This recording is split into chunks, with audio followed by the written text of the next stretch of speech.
This is the Electronic News Magazine with Andre Brooks, Antonio Alcazar, Larry Moody, Ileana Rodriguez, and Anthony Ware from the International Sports Desk. New Media and Technology Team Brazil report the World Conference Against Racism in Durban, South Africa.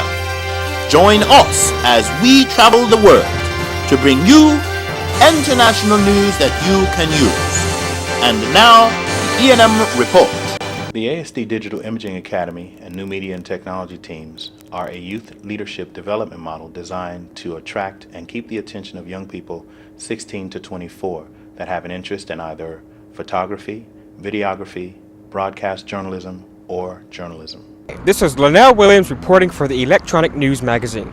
We are here live in Geneva, Switzerland, where earlier today a protest was taken to the streets by the citizens of Geneva. Youth dressed in black cloth and hoods, which is the accepted dress of the so-called anarchist movement, were also mingled in the crowd and did their share of painting on the side of the buildings along the way.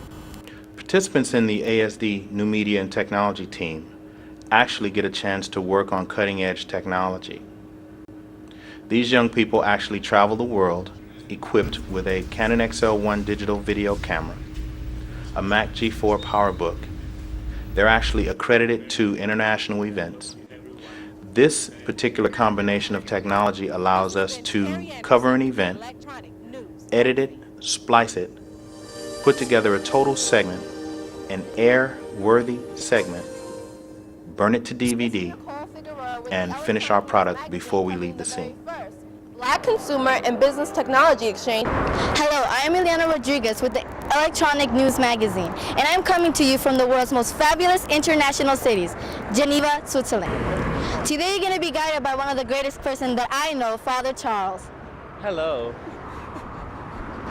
The ASD Digital Imaging Academy New Media and Technology Teams are held in high regard by professionals around the world. We've worked alongside members of the Reuters News Group, German Radio, MSNBC, CBS, the New York Times, the Washington Post, just to name a few of the international news organizations that our young people have been able to work alongside. They're very impressed by the level of professionalism of the young people that we've trained. These young people actually do more than just get involved in carrying someone's bags. They actually produce their own segments. They actually do their own interviews. As fully accredited temporary members of the UN Press Corps, they're actually able to interview anyone on the grounds of the United Nations, and they do. We've got interviews with Alfredo Sphere-Eunice, the UN representative for the World Bank and the World Trade Organization. We have interviews with Mats Carlson, the Vice President of the World Bank. They've done personal interviews with Jesse Jackson, 20-minute news segments that South African Broadcasting gave us when we were in South Africa covering the World Conference Against Racism.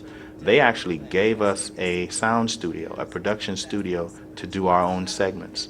There were over 1,100 journalists accredited to the World Conference Against Racism, but they gave us an opportunity to use their studio. We were able to interview Harry Belafonte, who is also a very well-respected UN ambassador. Jesse Jackson, who is also very well-respected in his right. They both actually gave us good solid 20-minute interviews while we were covering the World Conference Against Racism in Durban, South Africa. And now we want to move. The ASD New Media and Technology Teams were fully accredited members of the media for the World Conference Against Racism and were there for the U.S. pullout of the World Conference Against Racism. This is Sheila Jackson with Electronic News Magazine. Congressman Tom Lantos, ranking Democratic member of the House International Relations Committee, announced the withdrawal of the United States from the World Conference Against Racism. I am blaming the extremists in the Arab world and the Islamic world who were unwilling to recognize that the purpose of this conference is to deal globally with problems of discrimination. The United States was ready to accept, as all nations should, our collective guilt for the sins of the past. No one has come to this conference with clean hands. All of us must say, clearly and loudly, mea culpa, mea maxima culpa. The European colonial powers, the United States, the Arab slave traders, and many others. Our hope was that we can focus on the future, a plan of action, so that the materially advantaged nations of the world can in fact lay out a program of material redress for the enormous suffering and economic hardships that so many on this continent and elsewhere have suffered. This now will become it will be necessary to wait for another occasion to deal with this issue. On the other hand, Rabbi Abraham Cooper from the Wiesenthal Center had another take on the situation. But pulling out is a strategic victory for them. I mean, you won't this is a strategic victory for a strategy that will lead into a brick wall. It is a tragedy for the Palestinian people. It is a tactical victory because they, I guess, got what they want. But it is a tragedy for the Palestinian people because you had 3,900 human rights activists here who came to talk about a lot of issues, including theirs, and all the Jewish people got when we came was a collective slap in the face, a shot in the groin, physical intimidation, and all the Palestinian people got was a strategy that will take them into another brick wall. Sheila Jackson, World Conference Against Racism, Durban, South Africa. Sheila Jackson, World Conference Against Racism, Durban, South Africa. This is Andre Brooks with the Electronic News Magazine on special assignment in Durban, South Africa, covering the World Conference Against Racism. The roundtables today began with significance. UN Secretary General Kofi Annan chaired the roundtable entitled Racism is Everyone's Business.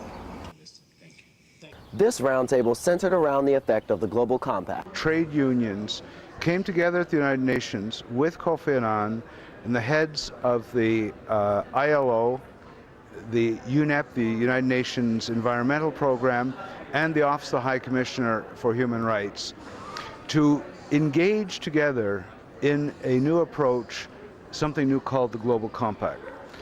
This is Andre Brooks with the Electronic News Magazine. For the last 4 years, we actually took part in the Youth Summit preparation meetings, or the Youth PrepCom meetings as they're called. The participants in the ASD Digital Imaging Academy and the New Media and Technology teams travel as invited guests around the world. They've traveled to Amsterdam, Paris, Geneva, South Africa. Traditionally, participants in the ASD Digital Imaging Academy have been young people in foster care. For the last 4 years, we've covered the UN Subcommission for the Promotion and Protection of Human Rights as temporarily accredited members of the UN Press Corps in Geneva. This is Antonio Alcazar with ENN Magazine, live at the UN in Geneva, Switzerland, where we're covering the Subcommission for Promotion and Protection of Minorities. We shall now continue with the election of officers. In accordance with Rule 15 of the Rules of Procedure of the Functional Commissions of the Economic and Social Council, I invite the subcommission to make nominations for the election of 3 vice chairpersons and the rapporteur. I give the floor to Mr. Alfonso Martinez. Members of the ASD New Media and Technology team actually are invited to travel around the world to cover international events, international press conferences, UN associated events. While we were in Durban, South Africa, covering the World Conference Against Racism, we actually traveled 300 miles inland to KwaZulu-Natal to cover the annual Wamhlanga Festival, hosted by King Zwelithini, the King of the Zulus. Overall, I would say that when a young person gets involved in the ASD New Media and Technology teams, or just as a member of the Academy, that young person is going to gain skills that will help them for the rest of their life.